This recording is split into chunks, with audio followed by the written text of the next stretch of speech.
अस्सलाम वालेकुम ਵੀਵਰਸ। ਮੈਂ ਮੁਹੰਮਦ ਇਕਬਾਲ ਜਨਾਬ। ਮੈਂ ਲੱਕੀ ਭਾਈ ਦੇ ਕੋਲ ਆਇਆ ਤੇ ਮੈਂ ਬੜਾ ਮਸ਼ਹੂਰ ਹਾਂ ਇਹਨਾਂ ਦਾ ਕਿ ਇਹਨਾਂ ਨੇ ਟਾਈਮ ਕੱਢਿਆ ਆਪਣੀਆਂ ਜ਼ਮੀਨਾਂ ਦਾ ਵਿਜ਼ਿਟ ਕਰਵਾਇਆ। ਦੇਖ ਰਹੇ ਹੋਵੋਗੇ ਤੁਸੀਂ, ਇਹ ਮਾਸ਼ਾਅੱਲਾ ਬਾਗ ਹੈਗਾ ਇਹਨਾਂ ਦਾ। ਇਹਦੇ ਵਿੱਚ ਲਿੰਮੂ ਦੇ ਬੂਟੇ ਆ, ਕਿੰਨੂਆਂ ਦੇ ਆ, ਮਿੱਠਿਆਂ ਦੇ ਆ, ਮੌਸਮੀ ਆ ਤੇ ਜਾਮਨਾਂ ਦੇ ਵੀ ਹੈਗੇ ਆ, ਅਮਰੂਦ ਦੇ ਬੂਟੇ ਆ।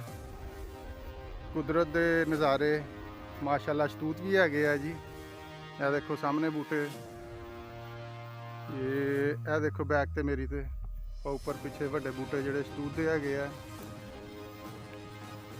ਤੇ ਇਹਨਾਂ ਕੋਲੋਂ ਨਾ ਬੜੀਆਂ ਕੰਮ ਦੀਆਂ ਗੱਲਾਂ ਮੈਨੂੰ ਮਿਲੀਆਂ ਹੈਗੀਆਂ ਆ। ਬਹੁਤ ਜ਼ਿਆਦਾ ਗੱਲਾਂ ਦੇ ਵਿੱਚ ਤਬਾਦਲਾ ਖਿਆਲ ਕੀਤਾ ਹੈਗਾ ਤੇ ਮਾਸ਼ਾਅੱਲਾ ਬੜਾ ਪਿਆਰਾ ਮਾਹੌਲ ਆ। ਤੇ ਮੇਰੀ ਸਾਰੇ ਦੋਸਤਾਂ ਨੂੰ ਔਰ ਵੀਵਰਸ ਨੂੰ ਇਹ ਮਸ਼ਵਰਾ ਆ ਔਰ ਦਰਖਾਸਤ ਆ ਕਿ ਸ਼ਹਿਰ ਵਾਲੀ ਜ਼ਿੰਦਗੀ ਜਿਹੜੀ ਨਾ ਉਹ ਸਾਡੀ ਮਜਬੂਰੀ ਬਣ ਗਈ ਹੈ, ਲੇਕਿਨ ਕੁਦਰਤ ਦੇ ਨਜ਼ਾਰੇ ਦੇਖਣੇ ਨਾ ਤੇ ਆਪਣੇ ਕਰੀਬ ਦਿਹਾਤ ਦੇ ਵਿੱਚ ਜਿੱਥੇ ਜਿੱਥੇ ਕੁਦਰਤ ਦੇ ਹਸੀਨ ਨਜ਼ਾਰੇ ਹੈਗੇ ਨਾ ਉਹ ਲਾਜ਼ਮੀ ਇੰਜੋਏ ਕੀਤਾ ਕਰੋ, ਤਾਂ ਕਿ ਅੱਲਾਹ ਪਾਕ ਦੀ ਜਿਹੜੀ ਨਾ ਉਹ ਬਣਾਈ ਹੋਈਆਂ ਚੀਜ਼ਾਂ ਉਹਦੇ 'ਚ ਉਹਦੀ ਕਾਰੀਗਰੀ ਜਿਹੜੀ ਨਾ ਉਹ ਤੁਹਾਨੂੰ ਨਜ਼ਰ ਆਵੇ। ਤੇ ਮਾਸ਼ਾਅੱਲਾ ਸੈਟਿੰਗ ਬਹੁਤ ਪਿਆਰੀ ਕੀਤੀ ਆ ਲੱਕੀ ਭਾਈ ਨੇ ਆਪਣੇ ਬਾਗ ਦੀ, ਜ਼ਮੀਨ ਦੀ, ਫਾਰਮ ਦੀ। ਲੇਕਿਨ ਮੈਂ ਇਹਨਾਂ ਨੂੰ ਨਾ ਥੋੜ੍ਹਾ ਜਿਹਾ ਇੱਕ ਮਸ਼ਵਰਾ ਦੇਣਾ ਚਾਹੁੰਦਾ ਹਾਂ। ਪਤਾ ਨਹੀਂ ਇਹ ਅਮਲ ਕਰ ਸਕਦੇ ਕਿ ਨਹੀਂ। ਬਾਗ ਇਹਨਾਂ ਦਾ ਬਹੁਤ ਪਿਆਰਾ, ਲੇਕਿਨ ਇਹ ਦੇਖੋ ਨੀਚੇ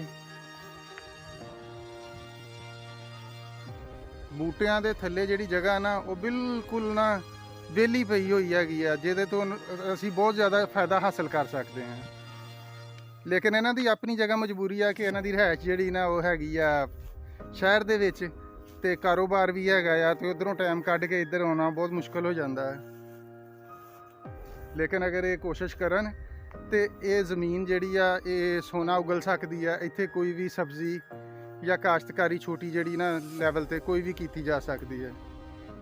ਤੇ ਬਹੁਤ ਜ਼ਿਆਦਾ ਜਿਹੜਾ ਨਾ ਉਹ ਮੈਂ ਵੀਵਰਸ ਹਜ਼ਰਾਤ ਨੂੰ ਇਹ ਕਹਾਂਗਾ ਕਿ ਜਿੱਥੇ ਜਿੱਥੇ ਕੁਦਰਤ ਦੇ ਨਜ਼ਾਰੇ ਨਜ਼ਰ ਆਉਂਦੇ ਨਾ ਉਹਨਾਂ ਨੂੰ ਦੇਖਿਆ ਕਰੋ, ਕਿਉਂਕਿ ਸੈਰੋ ਤਫਰੀਹ ਕਰਨੀ।